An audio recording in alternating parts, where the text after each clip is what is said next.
नमस्कार दोस्तों, welcome to my Hindi channel and welcome to this collective reading. इस reading का जो मैसेज है वो आप सबके लिए है। इसको कुछ लोग ऐसा फील करेंगे कि सब कुछ उन्हीं के लिए बोला जा रहा है और कुछ लोग इसमें से कुछ ना कुछ इम्पॉर्टेंट चीज़ें ग्रहण करेंगे। जो भी आपका सिनेरियो हो, जो भी आपका केस हो, आप उसके बारे में ज़रूर लिखिएगा, दूसरों को बताइएगा, ताकि लोगों को ये पता चले कि वो इस असेंशन जर्नी में, जो कि वैसे तो बहुत मुश्किल होती है, लेकिन जो इसमें एक बार घुस जाता है उसको फिर कुछ और रास ही नहीं आता। इस जर्नी में कई दफ़े ऐसा लगता है कि आप अकेले हो, तो आप अपनी स्टोरीज़ और अपने पॉइंट ऑफ व्यू जब शेयर करते हो तो दूसरों को लगता है कि हाँ, वो भी इस जर्नी में अकेले नहीं हैं। वर्चुअली और मेटाफिज़िकली ही सही, वाइब्रेशनली बहुत लोग उनके साथ हैं। मेरे पास इस वक्त बहुत सारे कार्ड्स हैं, लेकिन जो भी मैसेजेस मुझे मिल रहे हैं उनको मैं कार्ड्स को इस तरह से देखती हूँ कि कार्ड्स मुझे और ज़्यादा क्लैरिटी देते हैं और भी अच्छे तरीके से बताते हैं क्या क्या कहना है। कई बार कुछ ऐसे पॉइंट्स होते हैं जो मिस हो जाते हैं, हो सकते हैं, लेकिन ये कार्ड्स उन्हें मिस नहीं होने देते। तो मुझे कुछ ऐसे लोग दिखाए जा रहे हैं इस वक्त जो इससे रेजोनेट करेंगे। मुझे ऐसा लगता है कि वो बहुत ज़्यादा स्ट्रेट फॉरवर्ड हैं और हो सकता है कुछ वर्ष आपने अपनी ज़िंदगी के कर्म कांड करने में, रिचुअल्स करने में गुजार दिए। पहले तो लोगों को पता ही नहीं होता है कि प्रभु या डिवाइन का कॉन्सेप्ट क्या है। लोग सिर्फ दूसरों को देखते हैं मंदिर जाते हुए, मस्जिद जाते हुए, गुरुद्वारा चर्च जाते हुए जो क्रिश्चियंस का है, ऐसे लोग देखते हैं। फिर आजकल तो बहुत सारे न्यू एज गुरुज आ चुके हैं, अलग अलग तरह की संस्थाएं आ चुकी है, सभी बता रहे हैं कि ऐसे करना है, वैसे करना है, ये करना है, वो करना है।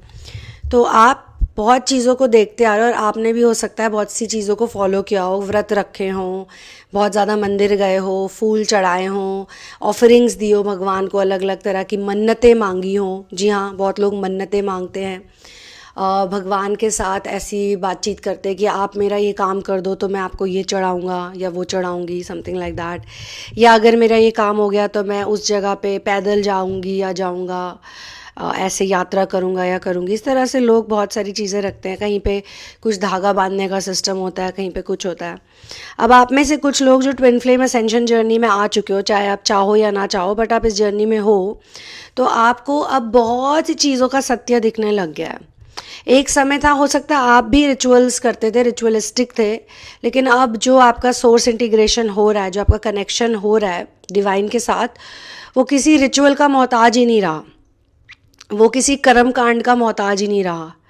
उसमें अब आपको कुछ भी नहीं करना पड़ता। आप एक स्ट्रेट फॉरवर्ड इंसान बनते जा रहे हो जो कि अपना दिमाग, अपना लॉजिक लगाती है। दोस्तों, अभी तो मैंने कलेक्टिव रीडिंग स्टार्ट करी है, तो मुझे नहीं पता ये कितनी लंबी होने वाली, लेकिन फिर भी जब भी आप किसी भी कलेक्टिव रीडिंग में आते हो, इस तरह के सेशन में आते हो, तो अपने साथ स्नैक्स या पानी या कुछ लेकर आया करो। ज़्यादा खाना भी नहीं चाहिए और कम भी नहीं खाना चाहिए, लेकिन पानी और इस तरह की कोई बेवरेज अगर आप अपने पास रखना चाहते हो, कोई हेल्दी ड्रिंक, कोई ग्रीन टी, कुछ भी ऐसा, या फिर आप अपने साथ एक नोटबुक रखना चाहते हो नोट्स बनाने के लिए, तो आप वो भी रख सकते हो, उससे आपका फ़ायदा होगा। तो अब आप लॉजिकल हो गए हो और क्वेश्चन करने लग गए हो कर्म कांड को और उनके मीनिंग्स को। पहले आप उनको जस्ट फेस वैल्यू पे, या जब दूसरे कर रहे हैं या बड़े बुजुर्ग कर रहे हैं तो आप उसको करने लग जाते थे। लेकिन अब अगर आपको भक्ति भी करनी है, अगर आपको समर्पण भी करना है, सरेंडर भी करना है, तो आप ये सोचते हो कि अगर मैंने सरेंडर कर दिया, अगर मैंने खुद को सौंप दिया और मैंने एक्सेप्ट कर लिया कि यही मेरी डेस्टिनी है। अब डेस्टिनी क्या है, डेस्टिनी का कॉन्सेप्ट क्या है, ये भी पहले सोचना होता है। लोग इतनी प्लानिंग करते हैं, प्रिपरेशन करते हैं, दुनिया भर की बातें करते हैं, लेकिन मृत्यु तो अचानक से आ जाती है। जब डेथ आती है तो बड़ी अनप्रिडिक्टेबल आती है, या कोई बीमारी आ जाती है तो बड़ी अनप्रिडिक्टेबली आ जाती है। आपने अपना एक दिन प्लान किया हुआ, एक टाइम टेबल बनाया हुआ है, लेकिन आपका टाइम टेबल के हिसाब से कुछ चलता ही नहीं है। एक तो होता है लेजीनेस की वजह से नहीं चलता। कुछ लोग तो डाउन राइट लेज़ी होते हैं, वो कुछ करना ही नहीं चाहते, उनको बस पड़े रहना है, तो वो अलग है। तो वो कोई ना कोई ब्लेम करते रहते हैं, एक्सक्यूजेस बनाते रहते हैं, बातें तो बड़ी बड़ी करते हैं कि मैं ये करूँगा या ये करूँगी। कमिटमेंट देते हैं लोग, बड़ी बड़ी कमिटमेंट्स देते हैं या छोटी छोटी कमिटमेंट्स देते हैं, लेकिन जब उस कमिटमेंट को पूरा करने का समय आता है तो वो उसे पूरा नहीं कर पाते, because of their laziness, because of their not valuing time and not valuing what God is giving to them. कुछ कुछ बातें मैं बहुत ही ब्लंटली बोलने वाली हूँ दोस्तों, ताकि जो सत्यवादी है, जो सच्चाई के मार्ग पे चलता है, उनको तो मेरी बातें अच्छी लगेंगी, और अगर किसी को नहीं लगती अच्छी तो मैं आपसे यही कह सकती हूँ कि फिर आपके लिए ये कंटेंट शायद है ही नहीं। ऐसा नहीं कि मेरी सारी बातें आपको अच्छी लगनी चाहिए, कुछ बातें आपको बुरी भी लग सकती, तो मैं आपको ये पूछूंगी उस वक्त, अगर आप लिखते हो मुझे तो, और अगर नहीं भी लिखते तो भी आप ये सोचना कि कोई बात अगर आपको अच्छी लगती है तो क्यों अच्छी लगती है, और अगर बुरी लगती है तो क्यों बुरी लगती है। इस तरह से मैं आपकी एक हेल्प भी करना चाहती हूँ कि जो चीज़ें हमें ट्रिगर करती हैं, यानी कि किसी की बात अगर हमें बहुत ज़्यादा ट्रिगर कर रही है तो इसका मतलब उस एरिया को हीलिंग की ज़रूरत है। तो अगर मान लो मैंने कहा कि कुछ लोग तो लेज़ी होते हैं, या कुछ लोग तो बड़ी बड़ी बस बातें करते हैं और कमिटमेंट करते हैं और उसे निभाते नहीं हैं, और इस बात से अगर आप ट्रिगर होते हो, फॉर एग्जांपल, अगर तो नहीं होते तो कोई बात नहीं, या तो आपके साथ ऐसा होगा कि आपके सामने वो लोगों के चेहरे आएंगे जो ऐसा करते हैं, और आपको रियलाइजेशन होगा कि हाँ, मेरे आसपास भी ऐसे लोग हैं जो ऐसा करते हैं और मैं उन लोगों पे डिपेंड करता हूँ या करती हूँ, और उसकी वजह से ही मैं दुखी होता हूँ या होती हूँ। मैं ऐसे बहुत लोगों को जानती हूँ कि जो 2-3-4 सालों से एक ही बात बोल रहे हैं कि मुझे ये करना है, मुझे ये करना है, मुझे ये करना है, लेकिन अगर उनको भगवान अच्छी अच्छी अपॉर्चुनिटीज़ भी दे, सब कुछ उनको प्लेटर पे भी रख के दे दे, फिर वो नहीं करते उस चीज़ को, फिर वो रोने लग जाते हैं, फिर वो एक्सक्यूज़ेस बनाते हैं। तो ऐसे लोगों को हम ये कहते हैं कि ये अभी भी इन्होंने समर्पण नहीं किया है, सरेंडर नहीं किया है, अभी भी ये आँख में चौली का खेल खेल रहे हैं, अपने साथ भी और दूसरों के साथ भी। इसमें से कुछ लोग बहुत ज़्यादा प्रिविलेज्ड होते हैं। देखिए, जो ज़्यादा प्रिविलेज नहीं होते हैं वो अपॉर्चुनिटीज़ को ग्रैब करते हैं, इसीलिए कई दफ़े प्रिविलेज ना होना भी एक अच्छी बात निकल के आती है। हम जैसे कुछ बच्चों को पढ़ाते हैं, मैं काफ़ी सालों से स्ट्रीट चिल्ड्रन के साथ और जो मज़दूरों के बच्चे होते हैं, लेबरर्स चिल्ड्रन, उनके साथ टाइम स्पेंड करती हूँ बहुत सालों से, क्योंकि वो मेरी स्ट्रीट एनिमल्स की फीडिंग में काफ़ी मदद करते हैं, वो बहुत इंटरेस्ट लेते हैं। तो मैंने देखा है कि उनके पास इतने प्रिविलेज नहीं होते, उनके पास इतनी अपॉर्चुनिटीज़ नहीं होती, तो आप उनको जो भी दो, जैसी भी चीज़ें दो, वो उसे खुशी खुशी ग्रहण करते हैं। और कई दफ़े तो उनको सिर्फ इतना ही अच्छा लगता है कि आप उनके साथ आके बैठे, आपने उन्हें इम्पोर्टेंस दी, अटेंशन दी, उन्हें अपना समय दिया, उनसे कुछ बात करी, कई बार तो उनको सिर्फ इतना ही अच्छा लगता है। यही अगर आप प्रिविलेज सोसाइटी में जाते हो और किसी को 4 अच्छी बातें बताते हो किसी की औलाद को, तो उसी के माँ बाप आपके ऊपर चढ़ जाएंगे, नहा धो के सारा राशन पानी लेके, कि भाई मेरी औलाद को तुमने ये अच्छी बात भी क्यों बताई, या मेरी औलाद बार बार तुमसे क्यों पूछ रहा है मेरे होते हुए। कई माता पिता को इस बात की जेलसी हो जाती है, वो खुद तो अपने बच्चों को समय देते नहीं हैं, ना वो अपने बच्चों को अंडरस्टैंडिंग देते हैं, ना वो अपने बच्चों को समय देते हैं। फिर जब उनके बच्चे दूसरों की तरफ चले जाते हैं, या उनको कोई अपने जैसा मिल जाता है, कोई सोल फैमिली वाला, कोई सोल ट्राइब वाला, तब इन माता पिताओं को बहुत ज़्यादा फिर बुरा लगता है। फिर ये उस बच्चे को ज़बरदस्ती प्रलोभन दे दे के अपनी तरफ खींचते हैं। जो बहुत प्रिविलेज्ड होते हैं, जो बहुत लेज़ी होते हैं, ऑप्यूलेंस में पले हुए बच्चे होते हैं, वो तो इन प्रलोभनों को देख के अपना रास्ता बदल देते हैं। अब आप बताइए, ऐसे माता पिता ने उनके साथ अच्छा किया या बुरा किया? तो इसीलिए जो बातें आपको ट्रिगर करें, इट इज़ नॉट अबाउट कि आपको सारी बातें अच्छी या बुरी लगे। कुछ बातों पे आप पॉन्डर करेंगे, कुछ बातों पे आप थिंकिंग मोड में जाएंगे, कुछ बातें आपको इमोशनल कर सकती हैं, कुछ बातें आपको आपके अतीत में ले जा सकती है, कुछ बातों से आपको सीख मिल सकती है, so on and so fourth. आप लोगों को ब्लाइंडली फॉलो नहीं करते, अब रिचुअल्स को या लोगों को। आप काफ़ी चीज़ों से दूर जा चुके हो, अपनी मर्ज़ी से आप हट चुके हो। ये चॉइस आपने खुद किया था, और जब आपने ये चॉइस लिया था तो बहुत आप कॉन्फिडेंट थे, आपकी रूट चक्रा एनर्जी, आपकी फाउंडेशन एनर्जी स्ट्रांग हो गई थी, तो आपने अपने आप को उन चीज़ों से अलग कर दिया और आप एक फूल की एनर्जी में आ गए। और ये वैसा फूल नहीं है बेवकूफ़ वाला फूल, ये एक इंटेलिजेंट फूल है बहुत। आप देखिए इसमें सरेंडर, शरणागति की भावना कितनी ज़्यादा है, जिसकी वजह से इस कार्ड में येलो कलर बहुत ब्राइट है, और येलो कलर भी है, सन भी है इस कार्ड में। और आप देखिए इसमें एक लॉयल डॉग भी है, जो कि इस व्यक्ति को आगे आने वाले खतरों के बारे में गाइड कर रहा है या बता रहा है। इसने बैगेज बिल्कुल भी कैरी नहीं किया हुआ, इसके पास कोई बैगेज नहीं है, बस अपनी ज़रूरत की सामान की चीज़ें हैं। जब आपका ये फेज़ आया था, यानी कि मूव ऑन कर लिया था जब आपने संसारिक दुनिया से, उसके बाद आपने कुछ समय तक रेस्ट भी किया है, यानी कि आपने अपने आप को जब काट दिया इन चीज़ों से, उसके बाद आपने उन चीज़ों के बारे में सोचना ही छोड़ दिया। आपने उन लोगों से बात करनी बंद कर दी। आपने उन लोगों से मैसेजेस पे, फ़ोन पे, अगर वो आपसे कुछ कहते भी हैं तो आपने ये कहना शुरू कर दिया कि ठीक है मैं आपसे बाद में बात करता हूँ या करती हूँ, अभी मैं थोड़ा बिज़ी हूँ। इस तरह से आपने अपने आप पे वर्क करना शुरू किया, अपने इनर वर्क करना शुरू किया। कुछ ऐसी रातें आपकी गई जब आप बहुत दुखी थे, क्योंकि ये जो डिटैचमेंट प्रोसेस होती है ये इतनी आसान नहीं होती है।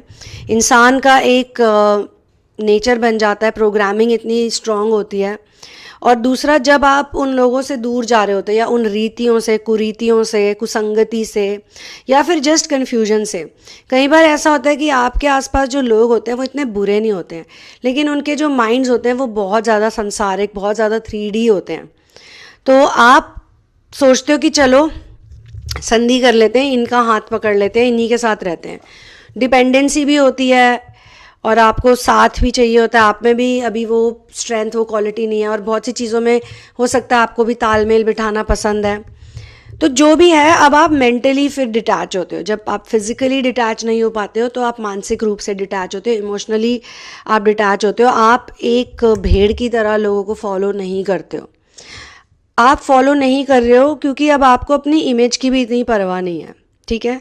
तो आपने कुछ रातें तो ऑब्वियसली हार्ट ब्रेक में गुजारी है, क्योंकि वो लोग जो कभी आपके साथ उठते बैठते थे, खाते पीते थे, जिनकी आप इतनी परवाह करते थे, जो आपकी परवाह करते थे, सपोजिटली आपको ऐसा लगता था, जब उन लोगों ने आपका साथ नहीं दिया असेंशन जर्नी में, भले ही वो कितने ही धार्मिक क्यों ना हो, भले ही वो कितने अच्छे क्यों ना हो, पर आपका साथ नहीं दिया, आपको सपोर्ट नहीं किया, तब आपको बहुत दुख पहुंचा। और इस वजह से आपने बहुत सी जो रातें हैं वो रो के काटी हैं, अकेले काटी हैं। पर आप बहुत स्ट्रॉन्ग भी हो, क्योंकि आप एक गिवर हो, आप एक केयर गिवर हो, आप एक नर्चरर हो, एक अच्छे प्रोवाइडर भी हो। आप में से हो सकता है कुछ लोग अभी स्ट्रगल कर रहे हो, लेकिन अगर आप अभी भी स्ट्रगल कर रहे हो अपने फाइनेंसेस को लेके या अपनी लाइफस्टाइल को लेके, या क्या करना चाहते हो ज़िंदगी में इन जनरल, तो इसमें एक पॉजिटिव चीज़ जो है बहुत स्ट्रॉन्ग, वो ये है कि एटलीस्ट आपकी डिसीजन मेकिंग स्ट्रॉन्ग है। यानी कि आप डिसाइड कर चुके हो कि अब आप इस तरह से नहीं कंटिन्यू करोगे, और आप खुद पे ही, अपने पैरों पे ही खड़े होकर दिखाओगे। अब इसका मतलब हर इंसान के लिए अलग हो सकता है। आपके लिए इसका जो भी मतलब है वो आपसे बेहतर कौन जान सकता है, राइट। अब जो मुझे एनर्जी दिख रही है वो एक एम्प्रेस की एनर्जी है। आप एक मेल जेंडर भी हो सकते हो, फीमेल जेंडर भी हो सकते हो, उससे कोई फ़र्क नहीं पड़ता, ट्रांसजेंडर भी हो सकते हो। एम्प्रेस वो है जिसमें क्रिएटिविटी है, आइडियाज़ हैं, जिसको अपने ऊपर भरोसा है, जो बहुत रिलैक्स्ड है, जो मैंने कहा ना, जो लेज़ी नहीं है पर रिलैक्स्ड है। लेज़ी और रिलैक्स्ड व्यक्ति बहुत अलग अलग होते हैं। रिलैक्स्ड व्यक्ति अपना काम भी करता रहता है और उसको रेस्ट करना भी आता है, उसको खुद को समय देना भी आता है। वो अपने लिए समय निकाल ही लेगा, अपनी एक्सरसाइज के लिए, अपने अच्छे खाने के लिए, अपनी अपकीपिंग के लिए, जो भी अपकीपिंग की चीज़ें होती हैं। और जो लेज़ी होगा वो इधर भी उधर भी करेगा, थक जाएगा, परेशान रहेगा, नेगेटिविटी रहेगी, एक प्रायोरिटी नहीं वो दे पाएगा। इंसान जो खुद को प्रायोरिटी देते हैं वही दूसरों को या इम्पॉर्टेंट चीज़ों को प्रायोरिटी देते हैं। इसमें से ऐसी बहुत सी चीज़ें लोग करते हैं दुनिया में जो सिर्फ दूसरों को खुश करने के लिए, फिट इन होने के लिए, प्लीज़ करने के लिए, एक्नॉलेजमेंट के लिए, वैलिडेशन के लिए लोग करते हैं। तो अब जो भी इससे रेजोनेट करेंगे वो इन सब चक्करों से निकल चुके हैं। अब से भी, और अब आपसे कर्म कांड बिल्कुल भी नहीं होता। ये इसकी मेन थीम है कि आपसे कोई भी रिचुअल आप फालतू में नहीं करते। अगर आपको कोई कहता है कि जाओ मंदिर में जाके दूध चढ़ा दो भगवान जी को, तो आप पूछोगे कि भगवान जी को दूध चढ़ाऊं या प्रभु की सेवा करूं उसके किसी भूखे बच्चे को दूध पिला के, चाहे वो इंसान का बच्चा हो, चाहे वो जीव जंतु हो। मैं प्रभु की सेवा ऐसे करूं या कर्म कांड स्टाइल में करूं, ये आप सोचोगे।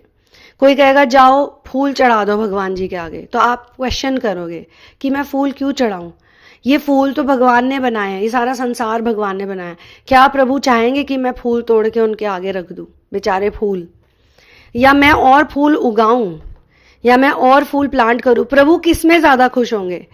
मैं ज़्यादा ग्रीनरी करूं, कुछ अच्छा करूं, एक अच्छी लाइफस्टाइल में जाऊं, प्रभु जैसा बनूं, चाहे आप राम को फॉलो करते हो, श्री कृष्ण को या शिवा को, ये सब के सब gods and goddesses animal lovers हैं, नेचर लवर्स हैं। तभी तो आप इनकी वेशभूषा देखिए, इनकी सराउंडिंग्स देखिए, ये कहाँ बैठे हैं, कैसे खड़े हैं, कैसी लाइफस्टाइल है, कितने सात्विक हैं। तो क्या वो प्रभु जो खुद इतने सात्विक है, जो इतने बड़े नेचर लवर है, एनिमल लवर हैं, केयर गिवर हैं, क्या वो चाहेंगे आपसे सेवा, सच्ची सेवा करवाना, अपना कोई काम करवाना, या वो चाहेंगे कि आप उनको प्लीज करो? ऐसे बहुत से सवाल आप अब खुद से पूछने लगे हो। अब आप भीड़ भड़ाके में नहीं जाते। आपने नोटिस किया होगा कि जब लोग ये पैदल यात्रा करने कहीं पे जाते हैं, वैष्णो देवी जाते हैं या अभी शिव जी के यहाँ केदारनाथ और इन सब जगहों में जाते हैं, तो एक तो होता है कि आप वहाँ पे जाके वहाँ के लोगों को कुछ बिजनेस कमर्शियल कुछ दे रहे हो, लेकिन दूसरा होता है लोग वहाँ जाके गंद मचाते हैं, पोल्यूशन करते हैं, वहाँ पे कूड़ा कचरा करते हैं, और सबसे ज़्यादा दुर्गति वहाँ के जानवरों की करते हैं। ना जाने कितने एनिमल्स उस टाइम पे मर जाते हैं, क्योंकि वो नॉन स्टॉप घंटों तक लोगों को खींचते रहते हैं, ऊपर ले जाते हैं, नीचे आते हैं, फिर ऊपर ले जाते हैं। अब आप मुझे बताइए, क्या ऐसी यात्रा करवा के या भगवान के आगे ये चीज़ समर्पित करो आप कि हे प्रभु देखो मैंने यात्रा करी और इसमें 3 खच्चर मर गए, और मैंने वहाँ जाके खूब कूड़ा मचाया, खूब बातें करी, खूब शोर मचाया, भीड़ भड़ाका कर दिया, अननेसेसरी का शोर मचाया, तो क्या आपको लगता है प्रभु इस तरह की पूजा से या इस तरह की चीज़ से खुश होते हैं? नहीं, वो तो यही कहते हैं कि ये क्या किया तुमने ऐसे मुझे खुश नहीं किया, तुमने और दुखी कर दिया। तो आप इस तरह के क्वेश्चंस पूछने लगे हो। क्या आपके मन में भगवान रहते हैं या कहीं बाहर रहते हैं भगवान? इसका मतलब ये नहीं कि आप मंदिरों की रिस्पेक्ट नहीं करते या रिलीजियस प्लेसेस की रिस्पेक्ट नहीं करते, आप गुरुद्वारे की रिस्पेक्ट नहीं करते। अब देखिए गुरुद्वारे में कितनी अच्छी चीज़ होती है, इतने सारे लोगों को डेली खाना खिलाया जाता है, इतने सारे लोग नॉन स्टॉप वहाँ पे खाना खाते हैं। आज तक कभी किसी गुरुद्वारे में जहाँ इस तरीके का प्रबंध हुआ हो, कभी एक भी मील रुकते हुए आपने सुना नहीं होगा, क्योंकि भगवान का जो खजाना है, जो भगवान का जो ट्रेजर है, अच्छे कामों के लिए जब आप वो ट्रेजर जो भगवान आपके लिए खोल देते हैं ना, तो वो ट्रेजर हमेशा खुला ही रहता है।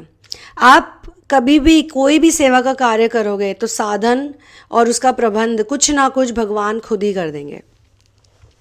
मैं आपको एक एग्जाम्पल आज शेयर करना चाहती हूँ।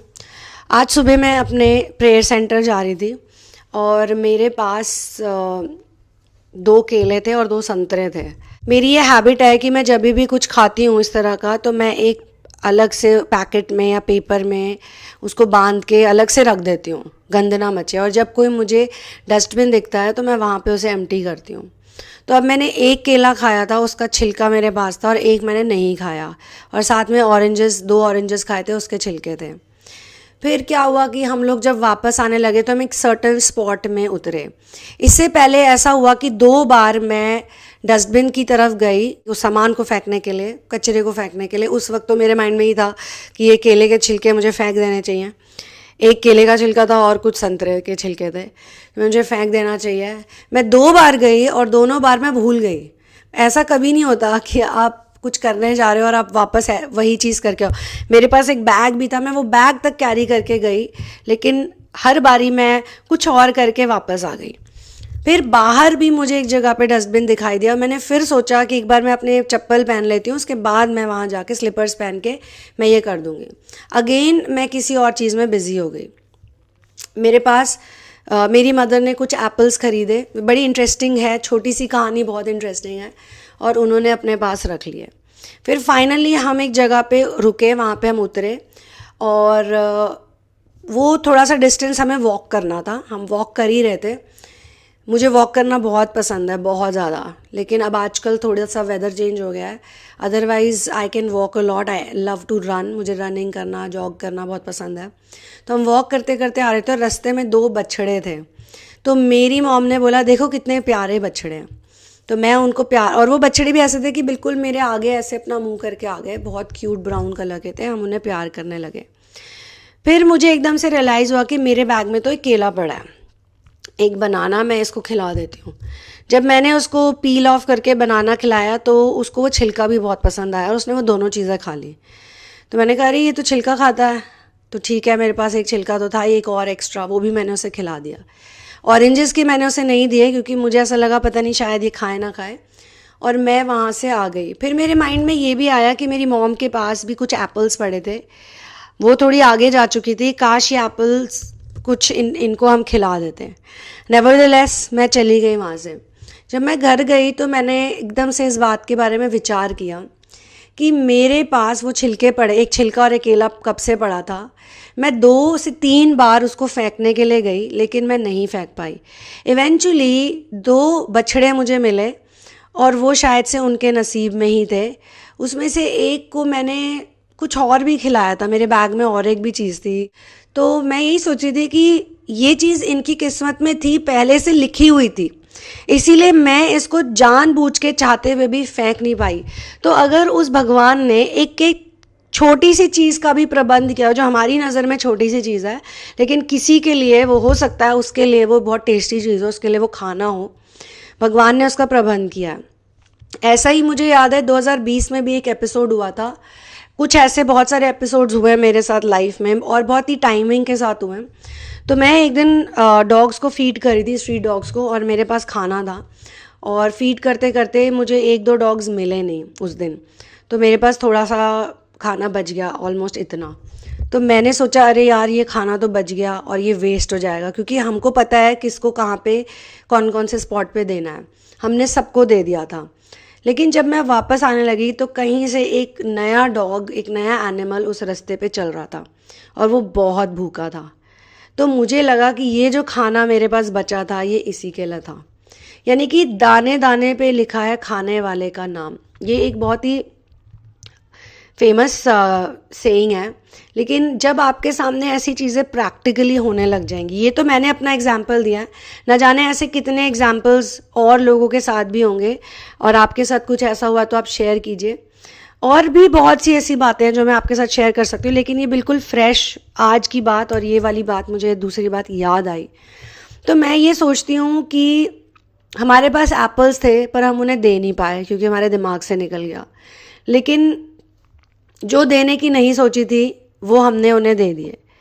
तो भगवान ने, या जिनको भी आप मानते हो, मैं तो कहती हूँ सोर्स, एक ही नाम है, अच्छा सोर्स, सबका मालिक एक, उन्होंने एक एक चीज़ की प्लानिंग करी हुई है पहले से। लेकिन फिर भी हम इंसान इतनी चीज़ें करते हैं उसी भगवान को रिझाने के लिए। अब जो भी लोग इस सेशन से रिलेट करेंगे, रेजोनेट करेंगे, उनसे मुझे ये वाइब आ रही है बहुत स्ट्रॉन्ग, और आज तो ये बहुत ही ज़्यादा आई, इसलिए मैंने सोचा कि अभी इसकी रीडिंग कर लेती हूँ, इसको शेयर करती हूँ। आप में से बहुत से लोग ऊब गए हो, तंग आ चुके हो, और कई तो ऐसे हो गए हो कि अब आपको उन लोगों से भी बात नहीं करने का मन करता जो दिन भर बेकार की सांसारिक नॉनसेंस टॉक्स में ही पड़े रहते हैं, या तो दूसरों को दिखाने के लिए, या वैलिडेशन के लिए, या अपना ही जस्ट एक स्टेटस मेंटेन करने के लिए, सुर्खियां बटोरने के लिए।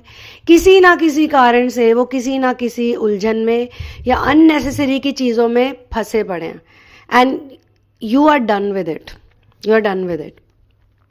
तो इसी बात पे मैं इस वीडियो को यहीं पे क्लोज करती हूँ। अगर आपको मेरे साथ पर्सनल सेशन करना है या थेरेपी करनी है तो डिस्क्रिप्शन बॉक्स में उसकी डिटेल्स दी गई हैं, आप मुझे मेल कर सकते हो। अगर आप इंडिया से हो तो आपको मेल करना पड़ेगा डिटेल्स के लिए। अगर आप बाहर की किसी भी कंट्री से हो तो आप पेपैल यूज़ कर सकते हो सेशंस बुक करने के लिए। आप मेरी बुक भी ले सकते हो जिसका नाम है in the name of love, और बेस्ट होगा उन लोगों के लिए जो सपोर्ट करना चाहते हैं, कॉन्ट्रीब्यूट करना चाहते हैं इस कॉन्टेंट को, कि आप मेरे पेट्रियन बन जाएं, जिसका लिंक भी नीचे दिया हुआ है। I will see you soon in the next video. In the next video, one love, peace out, and victory to Ram. Jai Jai Ram.